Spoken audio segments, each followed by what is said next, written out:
Hanenu Abir Yaakov. Vous vous rappelez tous de ces slichot, Rosh Hashanah, Kippour. À chaque fois qu'on fait ces slichot, à chaque fois qu'on arrive à ce paragraphe, bien entendu, ça fait référence à Yaakov Avinu. Mais Abir Yaakov. Abir Yaakov, Morenu Verabenu Rabbi Yaakov Abersera, Zecher Tzadik Vekadosh Livracha, que son mérite nous protège. Cette semaine, ça sera la Eloula du Abir Yaakov. Saba des Mishpatim, le grand-père de toute la famille Abersera, qui est né en 1805 et qui est niftar en 1880. Rav du Tafilalet, des histoires, des Nissim Veniflot, il y en a des millions. Mais j'aimerais partager avec vous comment on peut arriver, comment ces tzadikim là, ils ont pu faire des Nissim comme ça tellement grands. Vous savez, lorsqu'on arrive à faire attention aux choses qui sont simples, c'est ce que d'ailleurs tous les enseignements de la Torah, lorsqu'on fait attention aux petites choses, c'est comme ça par la suite qu'on peut arriver à avoir des grandeurs. Mais si on ne fait pas attention aux petites choses, aux petits Netilat Yadayim, aux petits Modéani, aux petites Brachot, on ne peut pas aspirer à faire des grandes choses et avoir des miracles qui sont énormes. Lorsqu'on arrive à faire des petites choses, c'est là où c'est qu'on arrive à avoir des grandes choses. Pour raconter deux petites histoires, on dit sur Rabbi Yaakov Abersera, que son mérite nous protège, qu'un jour il était en chemin pour aller imprimer tous ses Sfarim. Ces Sfarim qu'il a mis des années pour écrire. Et sur le chemin, malheureusement, des brigands, des bandits sont venus et ont volé tout et ont saccagé tout. Et là, Rabbi Yaakov Abersera, tous ces Sfarim ont été volés. Tous ces Sfarim ont été pris. Rabbi Yaakov Abersera était vraiment mal et a commencé à pleurer. Ceux qui l'accompagnaient lui ont dit « Rav, qu'est-ce que tu fais maintenant ?» Et Rabbi Yaakov Abersera, il était assis en train de pleurer et prier. Il priait très fort.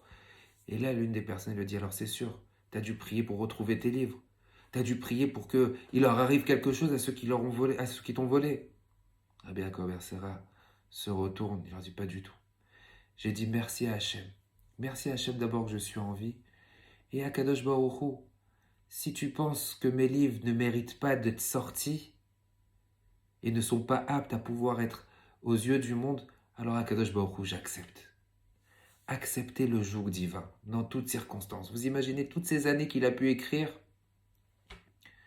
et comme ça s'est envolé. Ça ne l'a pas empêché de sortir beaucoup de livres. Il a sorti Ginzeh Ameler, un sefer où c'est que il y a 200 explications rien que sur un mot. Beaucoup d'après la Kabbalah sur sur le mot Bereshit. Juste le mot Bereshit, 200 explications. Il écrit des Sheilot ou Tshuvot, Yoru Mishpatecha le Yaakov, les Piyutim que vous connaissez tous, de Yagel Yaakov, les Vonazaka, des Sfarim qui sont tellement puissants dans la Kabbalah, c'était un Posek Ador. Raconter une autre histoire qui est maintenant beaucoup plus forte. On voit le corps de Rabbi Yaakov à Bersera. Un jour, Rabbi Yaakov était en chemin, il allait de ville en ville pour donner des shiurim.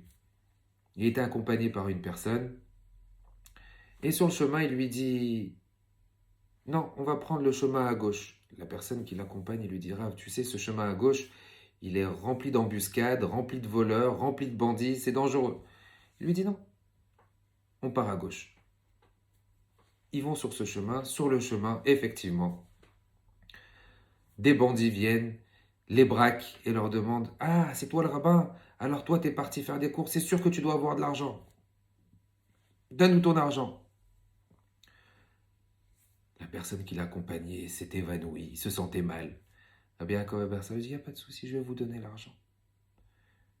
Et il va pour leur tendre l'argent, et les personnes, les 4 bandits, restent bloqués, figés, paralysés, debout, paralysés, même plus arrivés à bouger. Rabbi Yaakov Abersera dit à son shamash, dit à la personne qui l'accompagne, allez, on avance. Ils arrivent dans leur ville. 1 jour, 2 jours. La famille de ces bandits savait comme quoi ils avaient l'habitude d'errer dans ces endroits-là. Ils commencent à se renseigner ce qui s'est passé. Et ils entendent que Rabbi Yaakov Abersera a été braqué et que finalement les personnes ils sont restées bloquées. Ils sont partis chez la famille des bandits, sont partis chez Rabbi Yaakov Abersera. Ils ont demandé pardon, excuse-les. Et Rabbi Yaakov Abersera leur a dit non. Ils resteront comme ça et ils mourront de cette façon parce qu'ils peuvent faire du mal à n'importe quelle personne. on te demande pardon. Il leur a dit alors, allez-y leur dire, et qu'ils vous font juste un signe avec les yeux.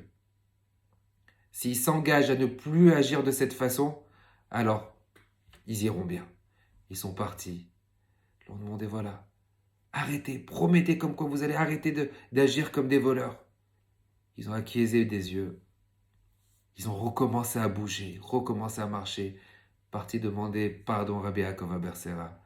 Et ça a fait un grand kiddush Hashem. Mes amis, on peut, les tzadikim comme ça, ces tzadikim, et n'importe quelle personne en vérité, lorsqu'on est proche d'Akadosh Baruch Hu, lorsqu'on on est comme ces tzadikim, on essaie d'être proche d'Hachem, faire des mitzvot, alors on peut dompter même la nature. Ceux qui veulent du mal, ou ceux qui veulent nous causer du tort, Akadosh Baruch Hu met des barrières, il met des obstacles, il crée comme une bulle autour de la personne de manière à ce que rien ne lui arrive.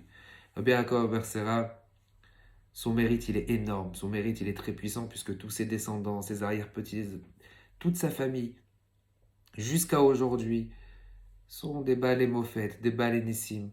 Que leur mérite nous protège, Be'ezrat Hashem, et qu'Akadosh Baruch Hu, Yishlach lanu Mishiach Tzidkenu ve'yomar al dai letzarotenu Be'ezrat Hashem.